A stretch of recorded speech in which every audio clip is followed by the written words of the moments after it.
Eu sou Adriano Moneta, este é o programa Segurança Pública em Debate, realizado pelo Sindicato dos Delegados de Polícia do Estado de São Paulo, com o apoio da ACESP, a Associação dos Canais Comunitários do Estado de São Paulo, que está distribuindo esse nosso conteúdo. No programa de hoje, nós vamos debater a atuação das delegacias de defesa da mulher nos casos de violência doméstica. E para falar sobre este assunto, eu apresento agora as nossas convidadas. Ivna Shelby, delegada titular da DDM de Barueri, pós-graduanda em Ciências Criminais. Raquel Kobashi Galinatti, presidente do Sindicato dos Delegados de Polícia do Estado de São Paulo. Patrícia Chalfun, delegada de Polícia da 1ª DDM da capital, professora de Direito Constitucional e Administrativo.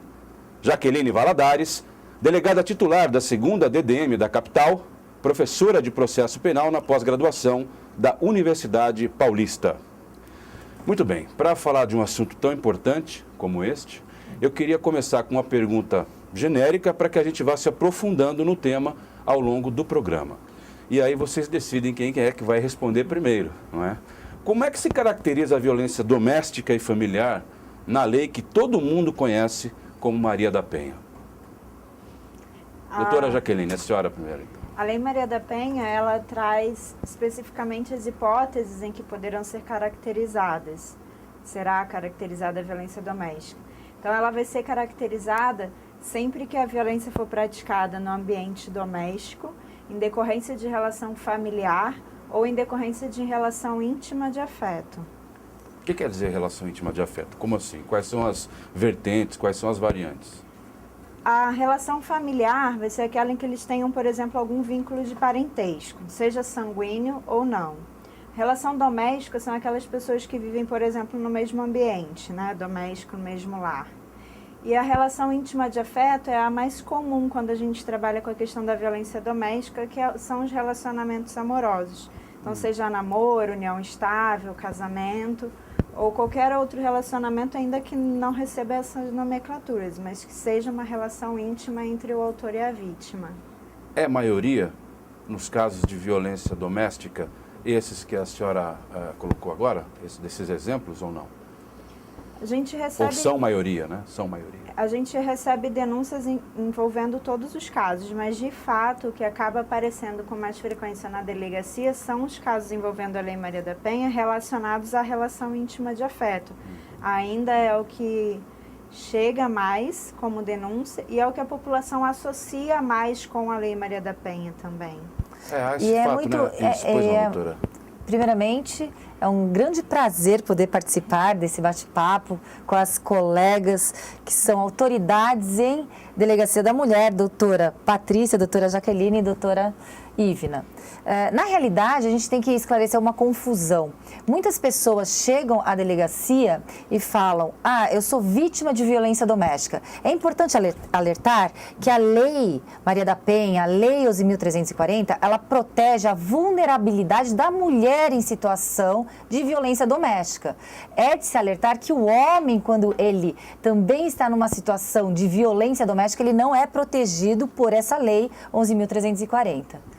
É importante pontuarmos, pois muitas pessoas, quando elas se dirigem à delegacia, apesar do nome, apesar do nome da lei estar alcunhado como Maria da Penha, muitos homens também ainda hoje se dirigem à delegacia achando que, se é no âmbito familiar, de uma violência doméstica, ele também poderia ser protegido. Existem situações em que a lesão corporal ela tem uma especificidade, mas não abarcada pela Lei 11.340.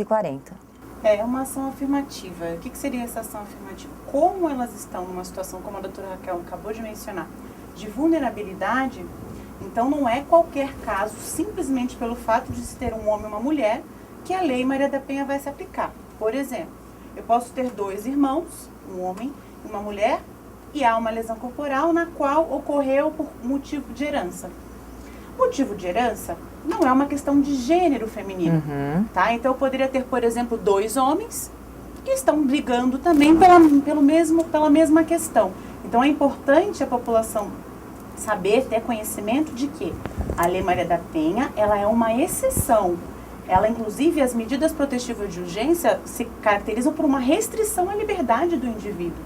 Ele não vai poder ir em determinado lugar, não vai poder chegar perto dela 300 metros. Então, se eu estou restringindo a liberdade dele, é uma situação de exceção. Não pode ser aplicada, portanto, para qualquer caso. É uma situação em que a mulher está numa situação de inferioridade em relação ao homem.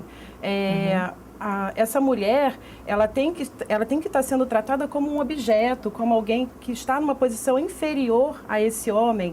E, por conta disso, ela merece essa ação afirmativa, ela precisa dessa ação afirmativa que vai justamente nivelar essa diferença do relacionamento. Essa vulnerabilidade é quando ela justamente está objetificada ou inferiorizada de alguma forma.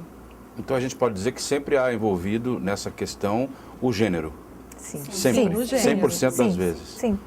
O que vocês que são delegadas de polícia, que trabalham em DDMs, quais são as formas mais comuns, infelizmente, que são apresentadas a vocês em termos de violência contra a mulher? O que vocês mais recebem nos plantões para a gente começar essa discussão de forma mais prática, eu diria, para o nosso telespectador? Eu acho que a mulher compreende mais a violência quando ela chega à violência física.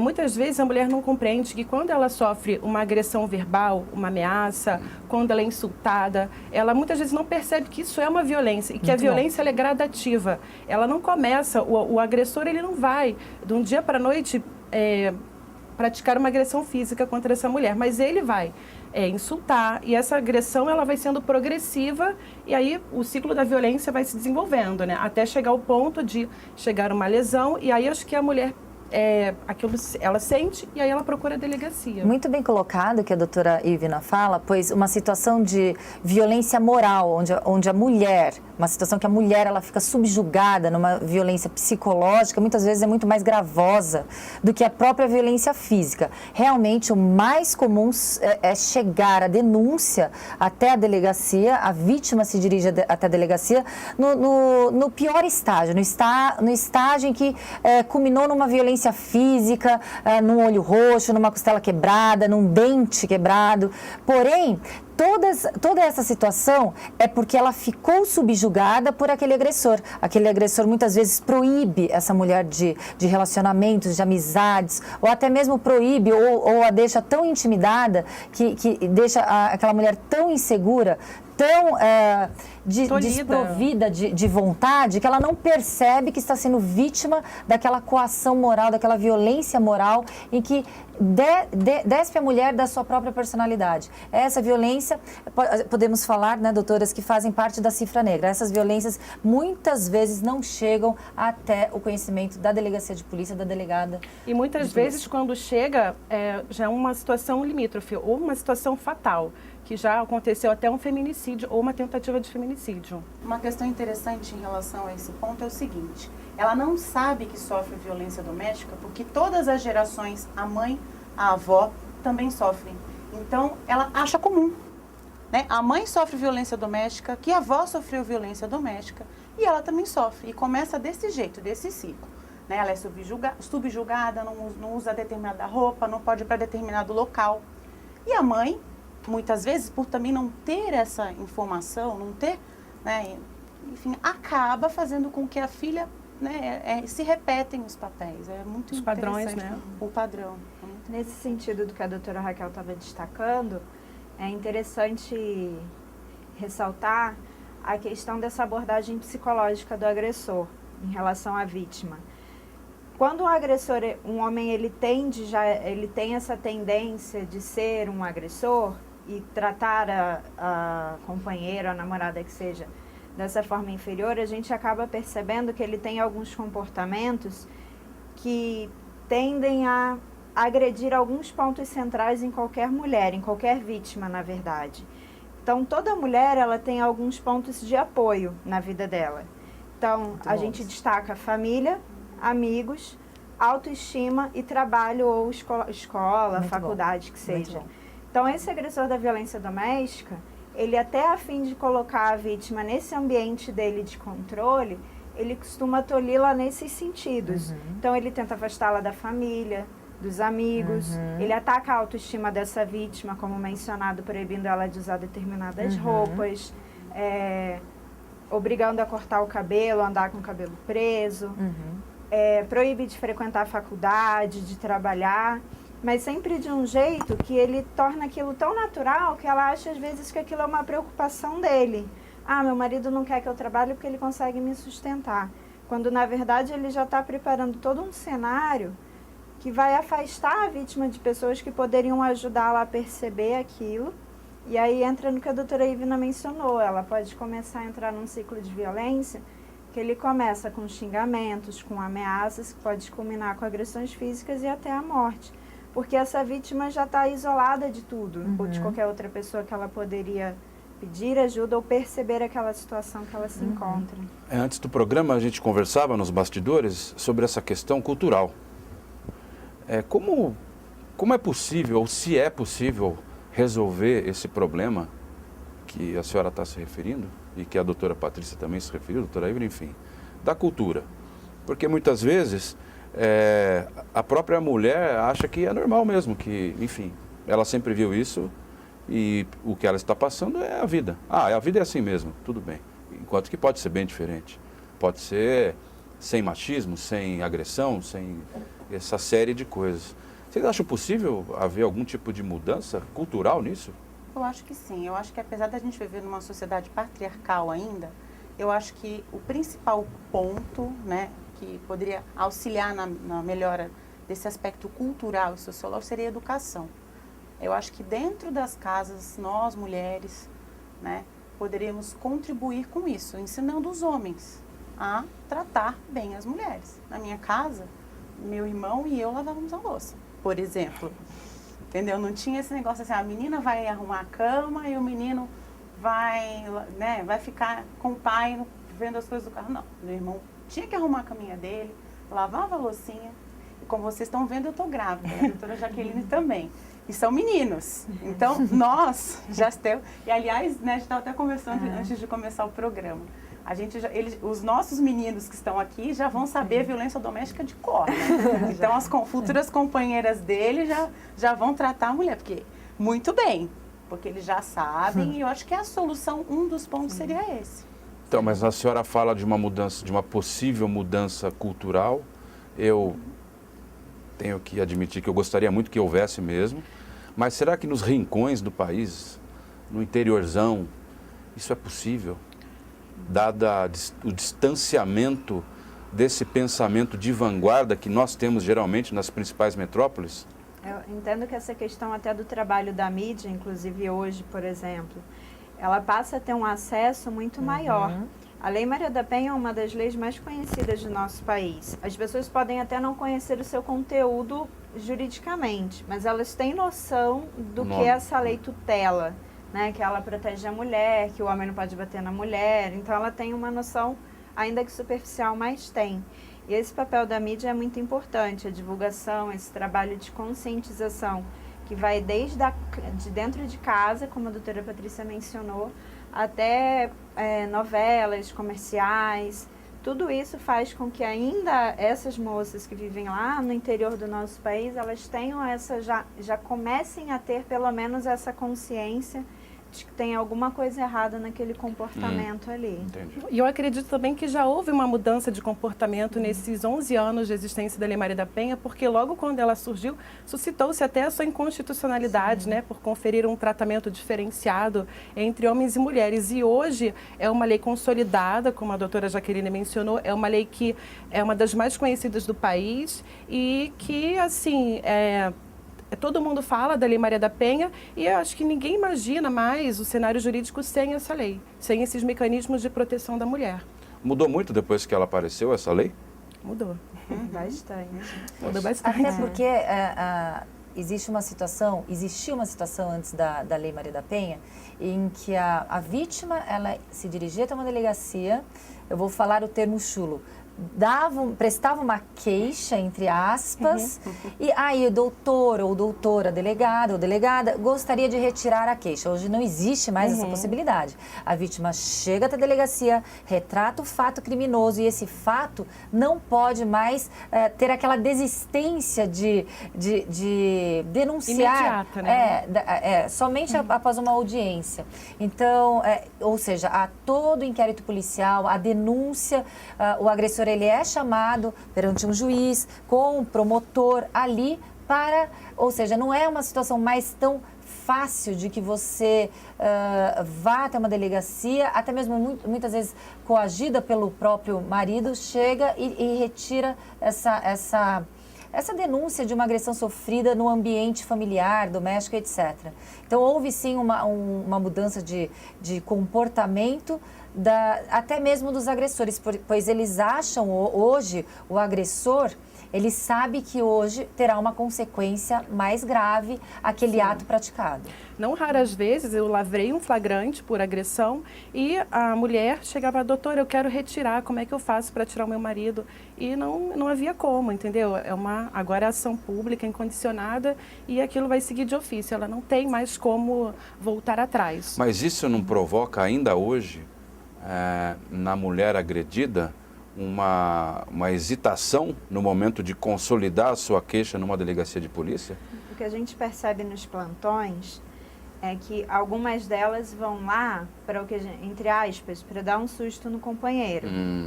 Porque elas não querem naquele momento a separação, elas não entendem que ele seja uma pessoa ruim a ponto de necessitar ser preso. Elas querem fazer um registro da ocorrência para deixar aquilo consignado e mostrar para o companheiro dela, falar, olha, a polícia está de olho no que você está fazendo. Se você continuar fazendo isso, vão ter consequências.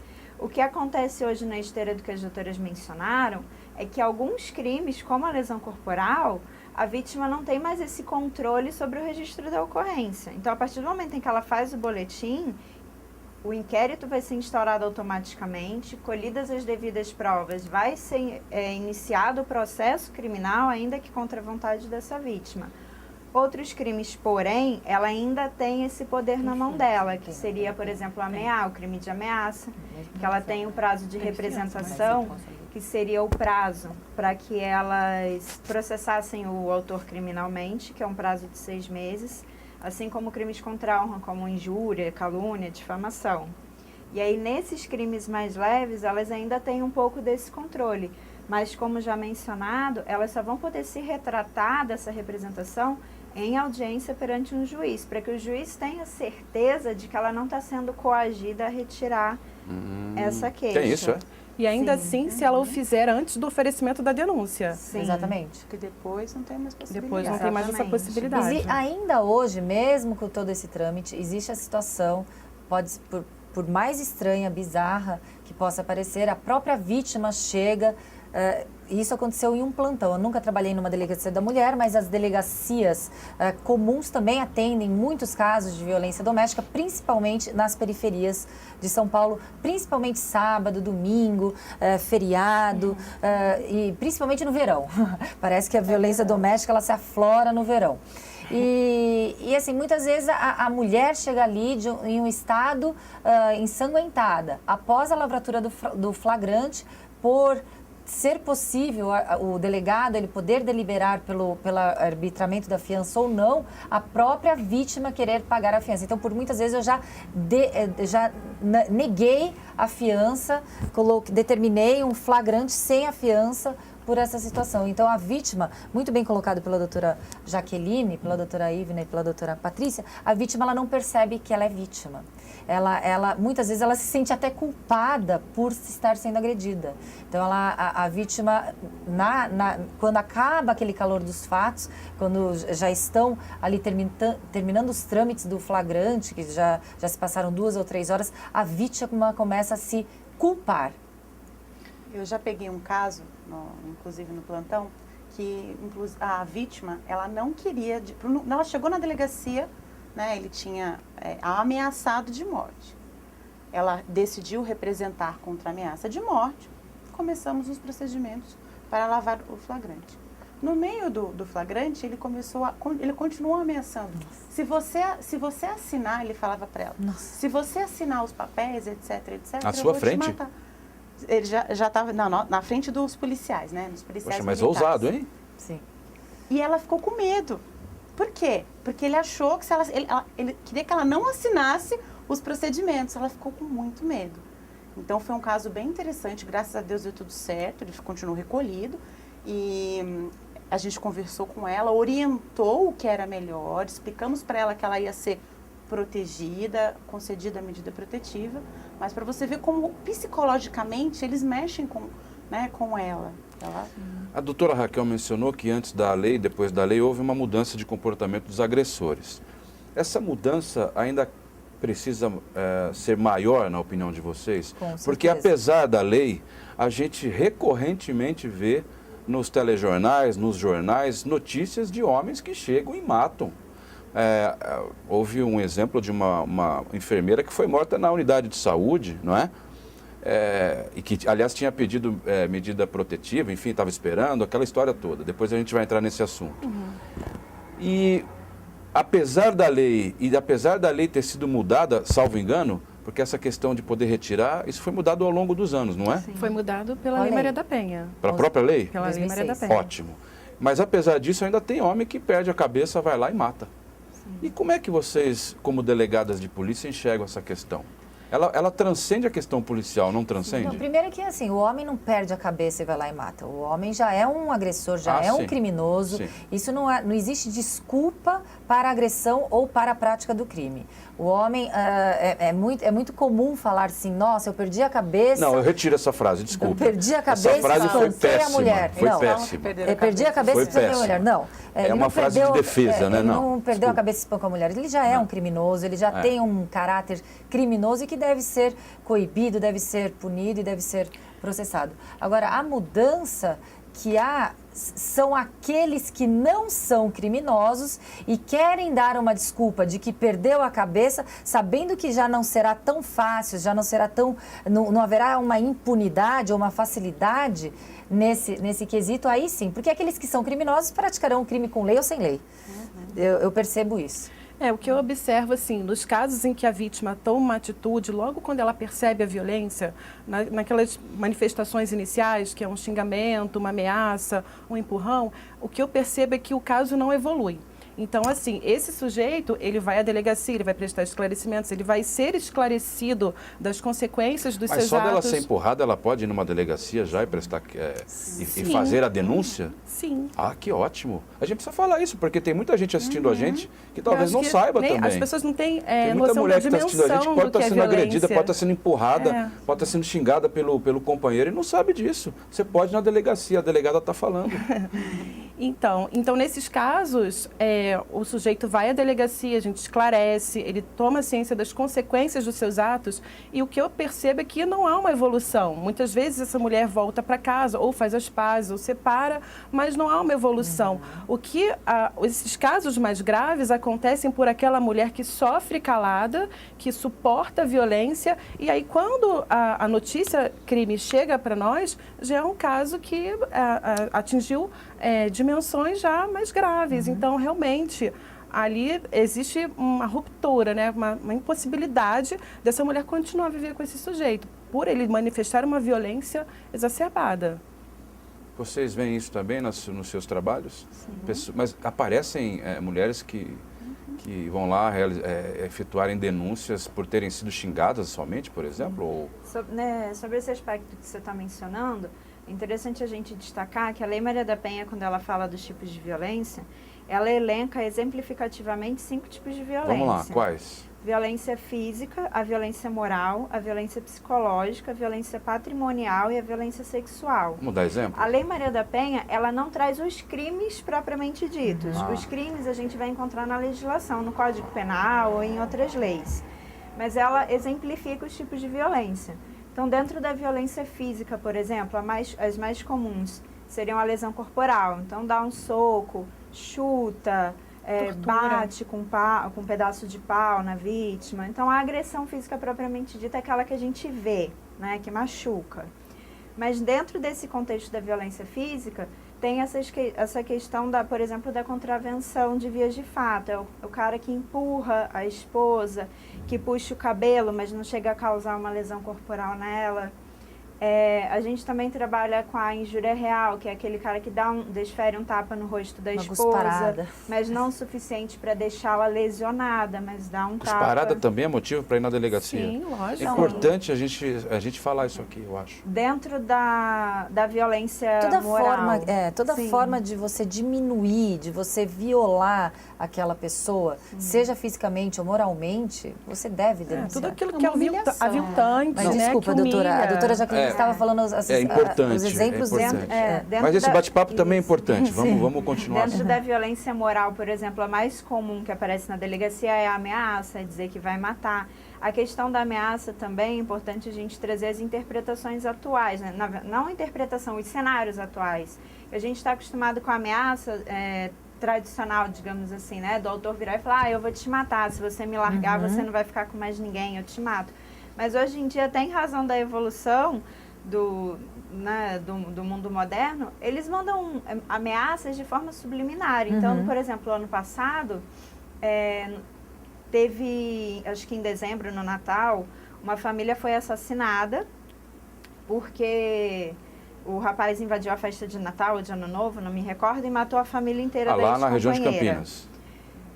E na semana seguinte, eu recebi uma vítima para fazer ocorrência que o marido mandou a capa desse jornal para ela. Não falou absolutamente nada, simplesmente mandou a capa do jornal. Então não ficou aquela ameaça às claras, mas para bom entendedor o recado foi dado. Mesma coisa o WhatsApp, manda aquelas carinhas, aqueles smiles, né? A caveirinha, o tiro. Então ele não precisa ser tão claro no que ele está falando, basta que ela entenda o recado. Mas ela pode denunciar isso à polícia? Pode, perfeitamente. Deve. O que importa é a ameaça, o conteúdo da conduta dele. Doutora, não corre o risco dela chegar com o jornal na delegacia e o delegado falar, isso não é nada? Não, porque aí ela vai contextualizar aquele jornal. Já tive vítima de chegar na delegacia arrastando coroa de flores. Porque ela separou do companheiro, ele inconformado com o término, mandou uma coroa de flores. Aqui já é fulana de tal. Então o recado foi dado para ela. Mas aí é bem explícito, né? Sim. É mega explícito. Mas não, eles são de uma criatividade para cometer esse tipo de crime que poderia ser melhor utilizado em outras áreas, né? Mas eles utilizam para a prática do crime. Então elas precisam ter consciência que às vezes o crime ele sai um pouco daquela regra, né? Do eu vou te matar. Ele manda uma coroa de flores, ele manda uma caveirinha, ele manda uma capa de jornal. A questão da violência psicológica, né? Da violência moral, né? Eu falei da violência psicológica e da violência moral, quando ele xinga, quando ele ofende ela com palavras depreciativas, ou imputa coisas ruins a ela, tipo, você é uma prostituta, você sai daqui, deixa seu filho sozinho e vai se relacionar com outros caras, coisas depreciativas também. Com relação à violência patrimonial, o que eu percebo bastante é a questão de dano, dele danificar coisas da vítima, então quebrar celular, quebrar coisas de interesse dela, de objetos dela, que configuram um crime, que é o crime de dano. Hoje em dia, como eu trabalho numa região que eu atendo alguns bairros nobres, o que eu tenho percebido também de violência doméstica lá? Rastrear a companheira. Eu tenho pego muitos casos lá em que o companheiro está rastreando a esposa. Então ele coloca GPS no carro sem que ela saiba para tomar conta de todos os ambientes em que ela está frequentando. Não deixa de ser um tipo de violência. E aí quando a gente submete o veículo da vítima à perícia, a gente encontra esse aparelho rastreador. E aí ele vai responder por uma contravenção penal, mas vai responder criminalmente. Então as formas de violência doméstica são as mais diversas. Se a vítima tiver alguma dúvida de que ela esteja passando por alguma questão, mas se ela sabe ou não que é crime, vá a uma delegacia se informar. Se não for, ela vai ser devidamente encaminhada para um atendimento psicológico ou o que seja. Mas se for crime, o registro dela já vai ser feito no momento. Como é que vocês veem, aliás, vocês falaram muito bem da Maria da Penha, porque realmente mudou todo o cenário, mas vocês não acreditam que seria preciso uma legislação ainda mais forte para punir o agressor? porque nesse caso aí que a senhora se referiu, doutora Jaqueline, ele vai responder por uma contravenção. Sim. Não seria o caso de das leis arrocharem um pouco? O que vocês pensam a respeito disso? Eu entendo que nós temos leis eficientes até, o que há necessidade é de que a punição seja um pouco mais efetiva. Então, por exemplo, na lesão corporal, na maior parte dos casos, o réu ele é condenado a um regime aberto. Então, a lei existe, o crime existe, mas a punição não é tão efetiva assim. Então, talvez um recrudescimento das penas, talvez. Só das penas. Mas das penas. Entendo. Mas a maioria das situações, elas já vêm abarcadas. A gente já tem tipo penal para isso. Entendo. Mas evitar, né, esse regime aberto que passa para a vítima uma a Lei Maria da Penha impunidade. proibiu cesta básica, substituição de pena, que recai apenas sobre a pena de multa, mas ainda assim a legislação ela não acompanhou, né, essa evolução. Então ainda é o Código Penal de 41, a lei de contravenções penais também de 1941, que estão aí em desacerto com a necessidade de punição do agressor. Muito bem. Vamos então, nesse momento, interromper o primeiro bloco. A conversa está muito boa. Hoje está fluindo bem. É um assunto muito importante. Espero que você que está nos assistindo esteja aproveitando. Este é o programa Segurança Pública em Debate, realizado pelo Sindicato dos Delegados de Polícia do Estado de São Paulo. E hoje o assunto é a violência doméstica. Na verdade, a atuação das DDMs nos casos de violência doméstica. Nós ficamos por aqui, primeiro bloco, segundo bloco já. Não saia daí.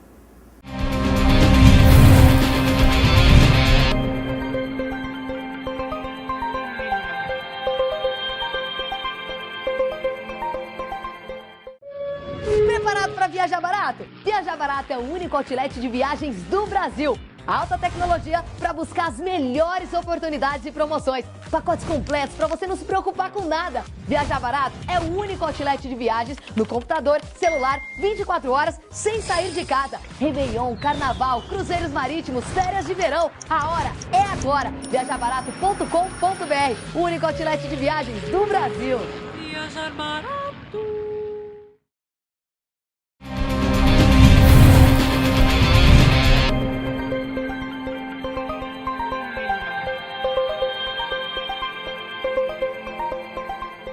Olá, este é o segundo bloco do programa Segurança Pública em Debate. Hoje nós estamos conversando a respeito da atuação das DDMs nos casos de violência doméstica. Eu quero reapresentar as nossas convidadas de hoje. Nós temos aqui conosco a doutora Ivna Shelby, delegada titular da DDM de Barueri, a doutora Raquel Kobashi Galinatti, que é presidente do Sindicato dos Delegados de Polícia do Estado de São Paulo, a doutora Patrícia Chalfun, que é delegada de polícia da primeira DDM da capital, e a doutora Jaqueline Valadares, delegada titular da segunda DDM da capital.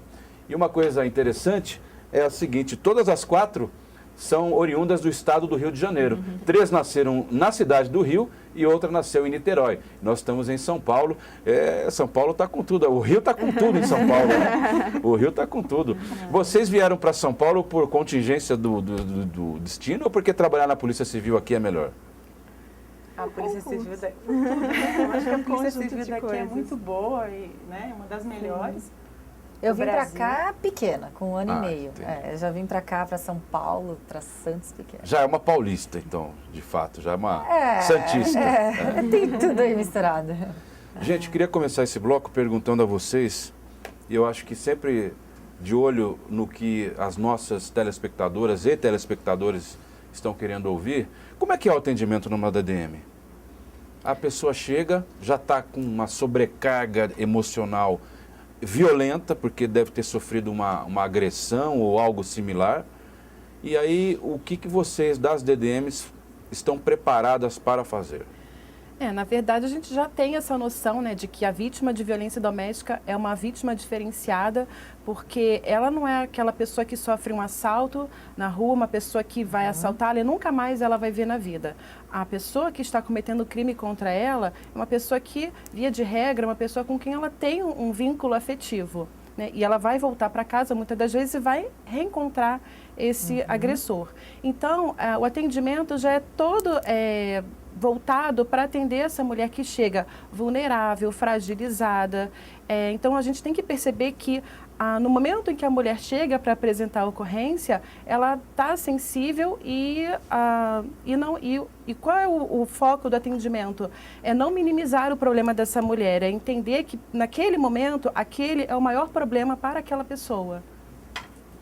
É muito interessante que são essas as sensações que a vítima de violência doméstica passa. É uma situação de vulnerabilidade, de fragilidade e muitas vezes de vergonha, pois eu falei anteriormente, por se sentir culpada de estar sendo vítima de uma violência. Muitas vezes ela não consegue dissociar porque o agressor é aquele companheiro ou aquela pessoa que ela ama, então ela muitas vezes ela tem uma confusão total de sentimentos, de angústia, de fragilidade e de culpa, que ela não consegue ver o agressor como agressor. Então, em muitas delegacias da mulher tem psicólogo, assistente social, o próprio quadro das delegacias da mulher são preferencialmente compostos por policiais mulheres, delegadas, investigadoras, escrivãs. Então é muito interessante isso. Inclusive, a gente chega a perguntar, porque em algumas situações é importante ter homens na delegacia, até para contenção do agressor. E esses homens que trabalham na DDM, eles também são treinados. Tá? Eles passam por um curso na academia de polícia e eles perguntam a elas: você gostaria de ser atendida por uma mulher? As delegadas sempre são mulheres, isso é importante saber. Numa DDM, você vai ser atendido por uma mulher, tá? Mas a equipe, muitas vezes, como a doutora Raquel falou, a maioria são mulheres, mas também é importante ter homens para a contenção do agressor. Que muitas vezes o agressor chega, né, muito exaltado, numa situação em que é necessário outro homem para contê-lo. Mas ele chega para quê? Para agredir a mulher na frente da polícia? Em flagrante. Nos flagrantes são apresentados tanto o agressor como a vítima. E às vezes o agressor, ele está num estado, ele está exaltado. E aí é preciso ter um homem para contenção, para proteção da própria mulher. Muitas vezes ele, né, não vamos dizer que ele perdeu a cabeça, que ele fala que perdeu a cabeça. Não, por favor, mas ele isso não está perdeu errado. a cabeça. Eu já levei uma lição de moral aqui. Muito obrigado, por sinal. Não perdeu cabeça nenhuma. Mas ele chega nesse estado, né? Ele chega exaltado, chega gritando, né? E às vezes um homem, falando com ele, ajuda na contenção, no controle. Entendi. Uma fala mais grossa, né? Ele chega e, não que nós mulheres também, a gente também, na delegacia, a gente também é firme, tá? Não que não seja, mas que às vezes um outro homem ajuda na contenção. Até porque, né, doutora, eu não estou errado. Quando a mulher dá para ser brava, é pior que o homem. Sim. Mas bem pior, hein? Sim. Mas nesse ponto, A senhora já teve que ser brava com algum agressor na delegacia, doutora Jaqueline? Já tive que conter. Eu não consigo imaginá-la brava.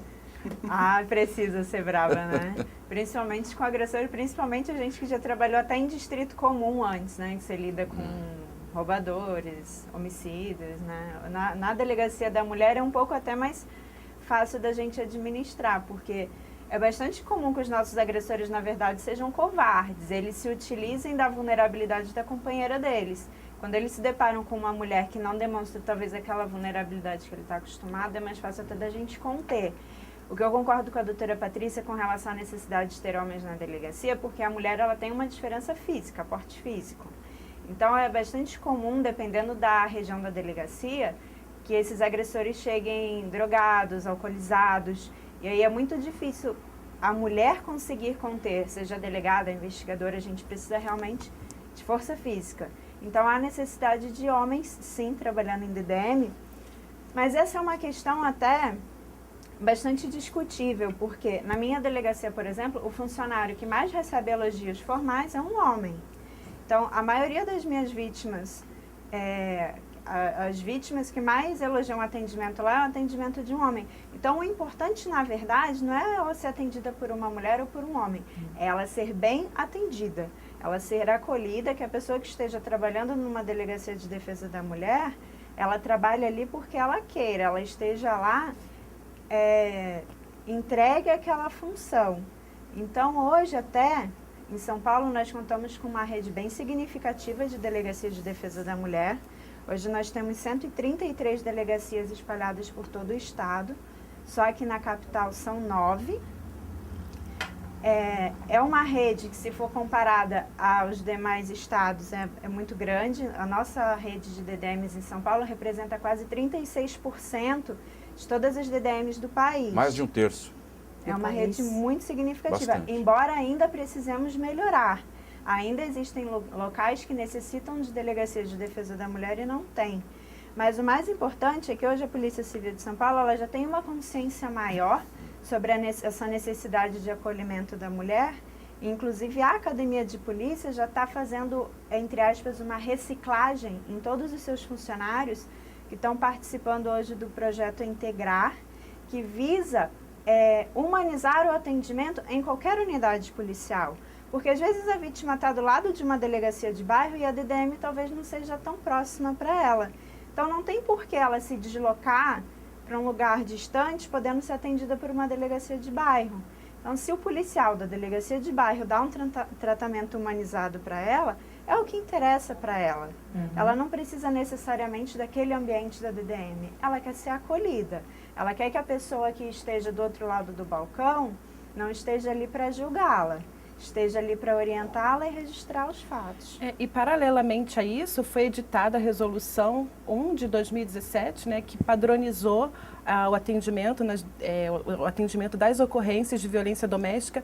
Então, se ela for atendida numa DDM ou numa delegacia comum, será o mesmo padrão, né, de atendimento, os mesmos procedimentos a serem adotados e visando justamente o quê? Que o atendimento seja homogêneo e tão satisfatório numa DDM ou fora dela, numa delegacia comum ou numa DDM. E não só os funcionários que já estão na ativa, mas como aqueles que estão em curso de formação também têm uma disciplina na Academia de Polícia específico para atendimento de vítimas de violência doméstica, que vai tratar da legislação, atendimento, tudo isso para que seja aprimorado, né? Tudo em prol da mulher.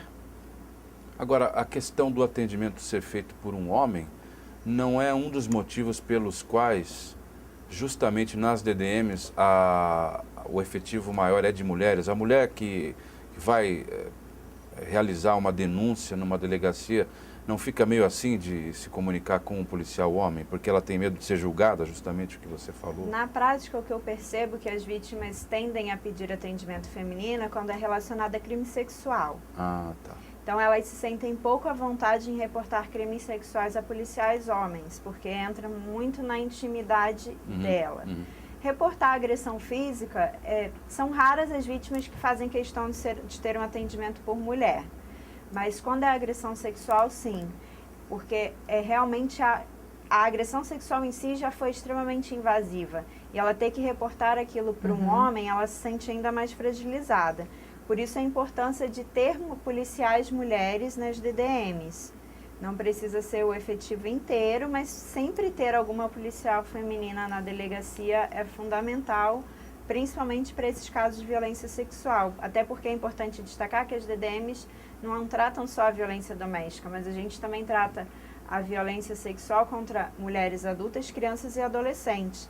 Então, a mulher talvez tenha uma abordagem mais sensível para tratar desse tema. Entendi. Os fatores que geram violência de forma prática, né, que vocês recebem no plantão, dentre os fatores, a gente pode dizer que o álcool é um dos principais ou não? Influencia bastante. O agressor faz uso contumaz de álcool ou nem sempre? Sempre, a maioria dos casos. Mas eu não concordo que possamos colocar um fator para a prática do crime violência doméstica, um álcool. Não estou colocando, só estou perguntando se é recorrente. Se potencializa. Isso, também. É recorrente? Sim. E inclusive a maioria dos casos envolve álcool, tá? Drogas também, mas álcool, eu diria que 80%, 70%, 80%. Tudo isso? Lá na minha delegacia envolvem álcool. Histórico, inclusive, de alcoolismo. Inclusive, a doutora Raquel no outro bloco tinha comentado que no verão parece que aumentam os casos. Realmente é uma sensação que a gente tem na delegacia e eu entendo até que tem uma ligação direta com essa questão do consumo do álcool. Porque, de fato, no verão tá calor, é mais comum que o agressor vá num bar, beber um pouco com os amigos e a hora que ele chega em casa, ele já está sob efeito de álcool e aí acaba somando a agressividade que já é dele, o que já está latente, sim, né? E aí acaba culminando numa agressão física ou verbal, ou o que seja. Então a gente percebe, assim, não é algo aleatório, realmente a gente percebe que verão, quando tem feriados prolongados, que a família fica junta mais tempo, a delegacia acaba tendo um fluxo de gente muito maior na volta desses períodos. Não é exatamente o motivo, mas é o fator que pode potencializar. É por isso que eu tive essa curiosidade, porque geralmente eu hoje estou apresentador, mas fui repórter durante um bom tempo e fiz muitos casos de violência doméstica. Cobri muitos casos. E geralmente o agressor sempre estava alterado por algum motivo, o que não diminui a gravidade, né, doutora? Não é? Voltando àquela questão inicial. O que, inclusive, a doutora Ivna mencionou, a resolução da Secretaria de Segurança Pública desse ano. Nessa resolução, sempre que a gente vai pedir medidas protetivas ou é um flagrante, a gente faz uma análise dos fatores de risco. E o consumo de álcool e drogas, ele é avaliado nesse momento como um fator de risco para um possível feminicídio. Interessante isso. Nós vamos ficar por aqui, o segundo bloco do programa de hoje, que estamos tratando do assunto violência doméstica, atuação das DDMs nos casos de violência doméstica. Segundo bloco fica por aqui, terceiro bloco já já.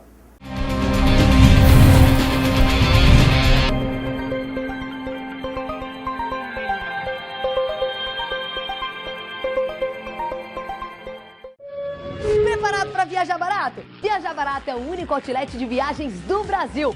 Alta tecnologia para buscar as melhores oportunidades e promoções. Pacotes completos para você não se preocupar com nada. Viajar Barato é o único outlet de viagens no computador, celular, 24 horas, sem sair de casa. Réveillon, Carnaval, cruzeiros marítimos, férias de verão. A hora é agora. Viajarbarato.com.br, o único outlet de viagens do Brasil. Viajar Barato.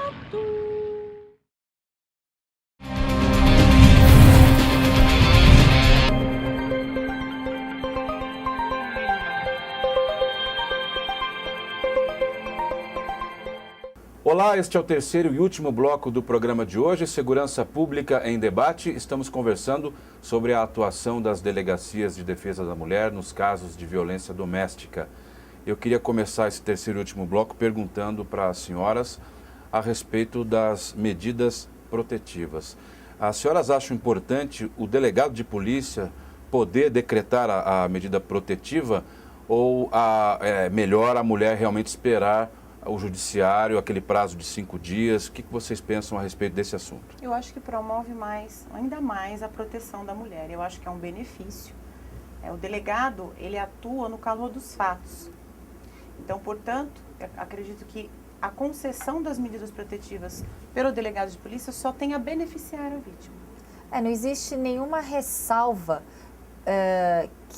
que seja negativa no tocante à atribuição do delegado de polícia em também poder decretar protetivas de urgência. Se existe algum argumento, e todos os argumentos que eu já li e escutei são argumentos extremamente corporativistas, aliás, absolutamente corporativistas, que não estão interessados em ampliar a proteção à vítima, aquela mulher vulnerável à violência doméstica. O delegado de polícia, ele é o primeiro garantidor dos direitos e garantias individuais do cidadão. Nada mais legítimo que o delegado de polícia, aquele que está vivenciando e presenciando qual é a necessidade de qual protetiva para aquela vítima no fato, no momento, ele mesmo decretar e, obviamente, passará pelo crivo do Ministério Público e do Judiciário. Assim como nós podemos elaborar o auto de prisão em flagrante, é legítimo também que possamos decretar as medidas protetivas de urgência. Também arbitramos fiança, então não existe algum argumento legítimo para que que seja negativa a protetiva de urgência decretada diretamente pelo delegado de polícia. Até porque a medida protetiva é uma medida cautelar, tal qual a fiança, né? Então não existe óbice para isso. A diferença é que o delegado é o titular da carreira jurídica que tem o contato direto com a vítima, que percebe os seus anseios, suas ansiedades, o seu temor. Muitas vezes a vítima sofre uma ameaça e não tem nenhum resquício de prova, foi uma ameaça verbal. Então, o que vai chegar para o juiz? A versão isolada da vítima. Ele não teve contato com aquela pessoa, ele não tem como saber se realmente ela necessita daquela protetiva. Então, a figura do delegado de polícia que tem esse contato com a vítima, ele está muito mais habilitado a avaliar o caso concreto. Doutora Jaqueline, o que a senhora acha a respeito dessa questão? Eu concordo com as colegas no sentido de que o delegado, ele tem realmente esse primeiro contato, ele consegue ter uma avaliação muito mais rápida da necessidade, da urgência dessa medida. Então, é de extrema importância essa possibilidade. Além disso, a partir do momento em que a gente admite a decretação das medidas protetivas pelo delegado de polícia, a gente, na verdade, está ampliando a proteção da vítima. Porque na sistemática original da lei, só o juiz poderia decretar essa medida. Mas a partir do momento em que o delegado também pode decretar essa medida, ela tem duas pessoas zelando ali por ela. Então, ao invés dela esperar 48 horas para o delegado remeter essa medida para o juiz e mais 48 horas para o juiz decidir, isso se todos os prazos legais forem devidamente cumpridos, hoje ela tem uma ida à delegacia e ela já sai de lá com essa medida em mãos. E o delegado vai ter uma equipe que vai prontamente dar essa ciência para o autor e a partir daí, caso ele descumpra, ele pode ter até a prisão preventiva dele decretada. Então, na verdade, é só um aumento na proteção da vítima. A não possibilidade de decretação da medida protetiva pelo delegado de polícia pode acarretar em morte? Na verdade, assim, vai haver um prazo para que essa medida protetiva seja analisada, julgada e concedida ou não. Então, na atual sistemática, são 96 horas, né? 48 horas para o delegado remeter. A mulher, aconteceu e aí, nesse prazo... Desse prazo ocorrer algo assim? Na minha opinião, assim, não é a decretação ou não pelo delegado de polícia ou pelo juiz que acarretará a morte. A morte vem pelo intuito, pela índole assassina, homicida daquele que quer matar. Não existe uma lei ou uma protetiva ou uma prisão que vai impedir aquele ânimos. Aquele ânimo Mas não pode, homicida. de repente, postergar ou intimidar o agressor? O que ocorre é que, ampliando esse rol para que também uma outra autoridade, no caso a autoridade policial, delegado de polícia judiciária, ampliando também o rol de mais instrumentalização para que a vítima tenha efetivado essa protetiva de urgência de forma mais rápida e célere, realmente podemos até evitar situações mais gravosas. Não só a morte, que é a situação mais grave, como possíveis agressões físicas, possíveis agressões também patrimoniais e etc. O que a senhora acha, doutora Patrícia? Eu acho que não há como impedir. Se o judiciário, eu concordo com o que a doutora Raquel falou, se é o judiciário ou se é o delegado que vai decretar a medida protetiva, não importa. O que importa é que ela vai ter essa medida estendida. Ao passo que, se o delegado de polícia, na delegacia, concede essa medida protetiva, a diferença é que ela vai conseguir o benefício com mais rapidez e podendo-se evitar, sim, essa morte, se é a intenção do autor. Inclusive, decreta-se a medida protetiva, o judiciário muitas vezes decreta com medo de que isso aconteça. Uma ameaça de morte, os crimes que envolvem violência doméstica, eles são crimes nos quais o agressor a qualquer momento pode realmente cumprir o que ele promete, por conta desse ciclo de violência que a mulher está passando. Então, como toda medida cautelar, tem que se analisar também, né, se são presentes os requisitos para a concessão da medida protetiva. Ocorre desse prazo legal a que a senhora se referiu, doutora Jaqueline, não ser cumprido, ou seja, de repente a vítima pode esperar até mais do que essas 48 horas? Sim, existem relatos nesse sentido de medidas protetivas demorarem semanas até meses nos rincões do nosso país.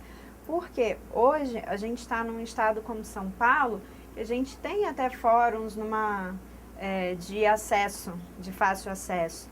Mas se a gente pensar em estados do interior, né, mais norte, nordeste, interior dessas regiões, é complicado que essa medida protetiva chegue em até 48 horas ao juiz e que ele tenha 48 horas para decidir e localizar e dar ciência para o agressor dessa medida. Por outro lado, as delegacias de polícia, elas são muito mais capilarizadas. Qualquer cidadezinha de interior tem uma delegacia de polícia. Então, a partir do momento em que o delegado ele tem essa atribuição de poder deferir essa medida protetiva, ela é muito mais célere do que uma medida protetiva deferida via judicial. Não que nós delegados, queiramos retirar essa competência judicial. Não. A sistemática é o delegado defere a medida e ele encaminha a sua decisão ao judiciário para que o judiciário confirme ou não aquela decisão. Então, ninguém está querendo tirar a atribuição do judiciário. É só uma complementação, como se a gente pudesse adiantar para a vítima um atendimento.